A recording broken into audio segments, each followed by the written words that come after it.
Good morning class. बच्चों, इसके पहले वीडियो में हम लोगों ने तुलसीदास जी द्वारा रचित रामचरितमानस के राम लक्ष्मण संवाद का कुछ भाग पढ़ा था। आज इस वीडियो के माध्यम से हम लोग आगे के पदों की व्याख्या पढ़ेंगे। आइए देखते हैं आगे तुलसीदास जी क्या कहते हैं। तुलसीदास जी कह रहे हैं, तुम तो काल हाँक जनु लावा, बार बार मोहि लागी बुलावा। सुनत लखन के बचन कठोरा, परसु सुधार धरऊ कर घोरा। यहाँ पर परशुराम जी द्वारा बार बार मृत्यु की बात कहे जाने पर लक्ष्मण कह रहे हैं कि हे प्रभु, हे ब्राह्मण देवता, मुझे तो ऐसा प्रतीत हो रहा है जैसे आप मानो काल को अर्थात मृत्यु को बार बार बुला रहे हैं और उसे मेरे लिए ही बुला रहे हैं। इस प्रकार लक्ष्मण के द्वारा कही गई कठोर बातों को सुनकर परशुराम जी का क्रोध और अधिक बढ़ जाता है और वे अपने उस भयानक फरसे को पकड़ते हुए हाथों में ले लेते हैं और कहते हैं, अब जन दे दोष मोहि लोगु, कटुवादी बालक वध जोगु। कहते हैं कि इस स्वयंवर में उपस्थित सभी लोग सुन लीजिए, आप लोग मेरी बातें ध्यान से सुनिए। अब आप लोग मुझे इस बालक के का वध करने का दोष मत दीजिएगा, अर्थात अब यह बालक वध करने योग्य ही है कि इसके वध का आरोप आप लोग मेरे ऊपर न लगाइएगा, क्योंकि यह बालक अपने कटु और कड़वे वचनों से मेरे क्रोध को और अधिक बढ़ा रहा है और यह बार बार मुझे ललकार रहा है, इसलिए इसका वध करना अब आवश्यक है। अतः आप लोगों से मेरा विनम्र निवेदन है कि आप लोग अब इस बालक का वध करने का दोष मुझे मत दीजिएगा। आगे कहते हैं, बाल बिलो की बहू मैं बाचा, अब एहू मरनिहार भा साचा। आगे कहते हैं कि मैं इस बच्चे को, इस दुष्ट को, इस कड़वे वचन बोलने वाले को एक बच्चा समझकर बार बार मैं शांत हो जा रहा था, किंतु अब यह सत्य है कि यह बालक मारने योग्य ही है, अर्थात अब इसकी मृत्यु निकट है, अब मैं इसका वध करूंगा। कौशिक कहा क्षम्य अपराधो, बाल दोष गुण मन ही न साधो। उसके बाद विश्वामित्र जी परशुराम जी से कहते हैं कि हे प्रभु, आप इस बालक के अपराध को क्षमा करें और साधु लोग, सज्जन लोग बालकों के दोष की गणना नहीं करते, अर्थात छोटे बच्चों के द्वारा किए गए अपराध की गिनती नहीं करते। आगे कहते हैं, खर कुठार में अकुरन को ही, आबे अपराधी गुरुदोही। कहते हैं कि परशुराम जी बोले, तीखे धार का कुठार लिए मैं दया रहित व क्रोधी, मेरे सामने यह गुरु का द्रोही और अपराधी उत्तर देते हुए खड़ा है। यहाँ पर परशुराम जी अपने क्रोध की चरम सीमा पर पहुँच चुके हैं और वे अपने भयानक फरसे को लेकर के लक्ष्मण का वध करने के लिए आगे बढ़ते हैं और कहते हैं कि मैं अब इसका वध करूँगा, क्योंकि अब यह गुरुद्रोही है, अर्थात गुरु के का अपमान करने वाला है। आगे कहते हैं, उत्तर देत छोड़ो बिनु मारे, केवल कौशिक सील तुम्हारे। और कहते हैं कि हे विश्वामित्र, केवल तुम्हारे सील के कारण ही मैं इस बालक का वध नहीं कर रहा हूँ, नहीं तो अब तक यह पता नहीं कब कितना पहले ही मेरे हाथों इस बालक का वध हो गया रहता।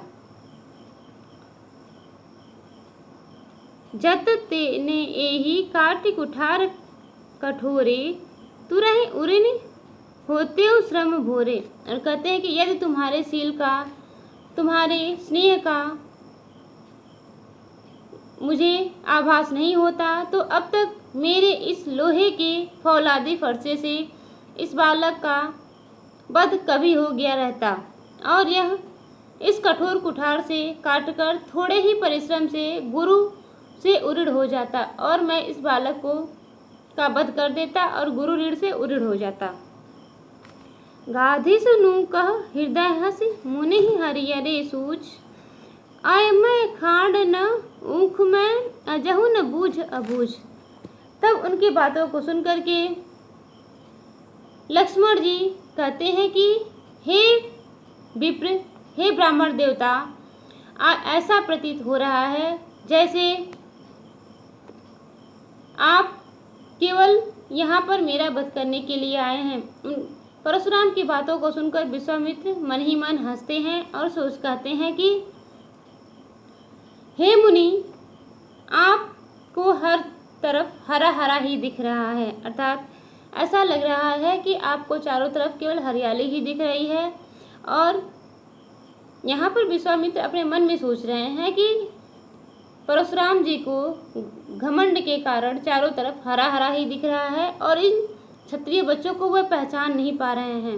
ऐसा लग रहा है जैसे इन बच्चों को वह गन्ने की तरह समझ रहे हैं कि जिस प्रकार लोहे से गन्ने को काटा जाता है उसी प्रकार ऐसा प्रतीत हो रहा है कि परशुराम अपने फरसे से गन्ने के फसल को काट रहे हैं और वह इन बच्चों के प्रभाव को, इन बच्चों के बल को नहीं समझ पा रहे हैं।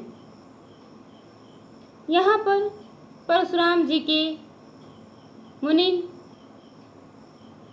विश्वामित्र ने परशुराम जी, श्री राम और लक्ष्मण जी को साधारण क्षत्रिय बालक ही कहा है, अर्थात परशुराम जी लक्ष्मण और राम को साधारण बालक समझ रहे हैं, किंतु उन बालकों की शक्ति को विश्वामित्र भली भांति समझते हैं और उनकी असीम शक्ति से परिचित हैं। इन्हीं कारण वे परशुराम जी को समझा रहे हैं कि आप इन बालकों का वध करने की भूल न करें। उसके आगे आइए देखते हैं हम लोग कि तुलसीदास जी आगे क्या लिखते हैं। यहाँ परशुराम जी और विश्वामित्र की बातों को सुनकर लक्ष्मण जी कहते हैं, कहेउ लखन मुनि सील तुम्हारा, को नहीं जान विदित संसारा।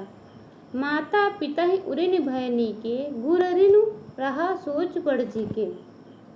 यहाँ लक्ष्मण जी कह रहे हैं, हे विप्र, हे मुनि, आपके सील को कौन नहीं जानता, अर्थात समस्त संसार में आपके सील, आपकी प्रसिद्धि है। आप अपने माता पिता के ऋण से तो उऋण हो ही चुके हैं। ऐसा प्रतीत हो रहा है कि आप गुरु के ऋण से भी उऋण होना चाहते हैं और उस गुरु के ऋण से उऋण होने की हमारे मन में बहुत ही शंका थी। ऐसा प्रतीत हो रहा है कि यह हमारे सिर पर ही मढ़ रखा था। सोजन हमारे ही माथे काढ़ा, दीन चली गए ब्याज बढ़ बाढ़ा, अर्थात ऐसा लग रहा है कि गुरु का ऋण से उऋण होने के लिए आपने हमें ही सोच रखा था। ऐसा मैं सोच रहा हूँ, ऐसा मेरा विचार है और काफ़ी दिन हो गए, बहुत दिन हो गए, इसलिए ब्याज भी कई गुना बढ़ गया होगा। अतः आप अपने इस ऋण से उऋण होने के लिए किसी अच्छे हिसाब करने वाले को बुलाइए, अर्थात अब आनीय व्यवहारिया बोली, तुरंत दे मैं थैली खोली, अर्थात हे गुरुवर, आप किसी अच्छे हिसाब करने वाले को बुलाइए और जितना भी ब्याज बढ़ा हुआ है वह मैं तुरंत अपनी झोली खोलकर, थैली खोलकर आपकी उस ऋण से उऋण हो जाऊं, अर्थात मैं वो ब्याज सहित आपके ऋण को वापस कर पाऊं। आगे कहते हैं, सुनी कटु बचन कुठार सुधारा, हाय हाय सब सभा पुकारा। इस प्रकार लक्ष्मण के कटु वचनों को सुन करके परशुराम का क्रोध और बढ़ जाता है और वह अपने फरसे को साधते हुए दौड़ते हैं।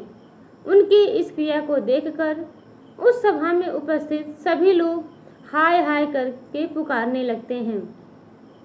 भृगुवर परशु देखावहु मोहि, विप्र विचार बचौ नृपदोहि। तब लक्ष्मण कहते हैं कि हे भृगुश्रेष्ठ, आप मुझे फरसा दिखा रहे हैं, परंतु हे राजाओं के शत्रु, मैं आपको ब्राह्मण समझकर बार बार बचा रहा हूँ। आपको कभी रणधीर, बलवान और वीर पुरुष मिले ही नहीं। आप तो केवल अपने घर में ही बने रहे, अर्थात मिले न कबहु सुभट गण गाढ़े, द्विज देवता घरही के बाढ़े। अर्थात हे विप्रवर, हे मुनिवर, आपको कोई शक्तिशाली बलशाली शत्रु या क्षत्रिय मिला ही नहीं। आप केवल अपने घर में ही श्रेष्ठ और बड़े बने रहे। इसके बाद उनके द्वारा कही गई बातों को सुनकर लक्ष्मण कहते हैं कि हे गुरुवर, आप जो भी बातें कह रहे हैं वह अनुचित है। और इस प्रकार परशुराम का क्रोध और बढ़ने लगता है। उसके बाद उनके द्वारा कहे गए वचनों को सुनकर के लक्ष्मण जी, श्री रामचंद्र जी जब यह देखते हैं कि अब परशुराम जी काफ़ी अत्यधिक क्रोधित हो गए हैं, तो वह बोले, अनुचित कही सब लोग पुकारे, रघुबर सवन ही लखन ने मारे। उसके बाद जब सब लोग यह कहने लगे कि नहीं, यह तो अनुचित है, तब श्री राम ने इशारे से लक्ष्मण को शांत होने के लिए और न बोलने के लिए कहा। आगे कहते हैं, लखन उतर आधुति सरिस, भृगुवर कोप कृसान, बढ़त देख जम समवचन, बोले रघुकुल भान। और जब श्री रामचंद्र जी ने देखा कि लक्ष्मण की बातें परशुराम जी के क्रोध में अग्नि का काम कर रही हैं, अर्थात आहुति देने का काम कर रही हैं, तब समुद्र के समान धीर गंभीर और बिल्कुल शांत स्वर में, जल के समान शीतल स्वर में श्री रामचंद्र अर्थात रघुकुल के सूर्य, रघुकुल के भानुभानु सूर्य, रघुकुल के वंश सर्वोच्च सर्वशिरोमणि श्री राम बिल्कुल जल के समान शीतल वचन में बोले। इस प्रकार इस वीडियो के माध्यम से हम लोगों ने राम, लक्ष्मण और परशुराम संवाद को पढ़ा था और उसके बारे में जाना था कि किस प्रकार लक्ष्मण अपने कठोर बातों से परशुराम को क्रोधित करते हैं और परशुराम बार बार लक्ष्मण को काबद करने की बात करते हैं। और अंत में जब बात आगे बढ़ने लगती है, तब श्री राम बिल्कुल शांत स्वभाव और बिल्कुल शीतल जल के समान अपने शीतल वाणी से इस संवाद का अंत करते हैं और परशुराम जी से क्षमा मांगते हैं। राम की शक्ति परीक्षा लेने के बाद परशुराम जी का क्रोध शांत होता है और वह राम को आशीर्वाद देते हैं और उस सभा से चले जाते हैं। धन्यवाद।